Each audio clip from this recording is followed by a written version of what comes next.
ഈ ഒരു കട്ട്ലേറ്റ് ആക്കാൻ വേണ്ടി നമുക്ക് 3 മുട്ടയും 2 ഉരുളക്കിഴങ്ങുമാണ് ആവശ്യം.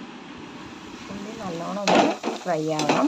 ആ സമയം നമുക്ക് ഇവിടെ മുട്ട നമുക്ക് ഇതിൽ ഒന്ന് ഗ്രേറ്റ് ചെയ്തെടുക്കാം. മുട്ട നമുക്കൊന്ന് ഇങ്ങനെ ഗ്രേറ്റ് ചെയ്തെടുക്കാം. ഈ ഗ്രേറ്റ് ചെയ്ത മുട്ടയിലേക്കും ഉരുളക്കിഴങ്ങിലേക്കും നമുക്കിനി ഇഞ്ചി വെളുത്തുള്ളി ചതച്ചത് വേണം. അതേപോലെ പച്ചമുളക് ചെറുതായിട്ട് അരിഞ്ഞത് വേണം. മല്ലി പുതിന വേണം. പിന്നെ കുറച്ച് ഇഞ്ചി വെളുത്തുള്ളി ഇതിലിട്ട് പച്ചമുളക് ഇട്ട് കൊടുക്കാം. ആവശ്യം നോക്കി ഇട്ട് കൊടുക്കാം.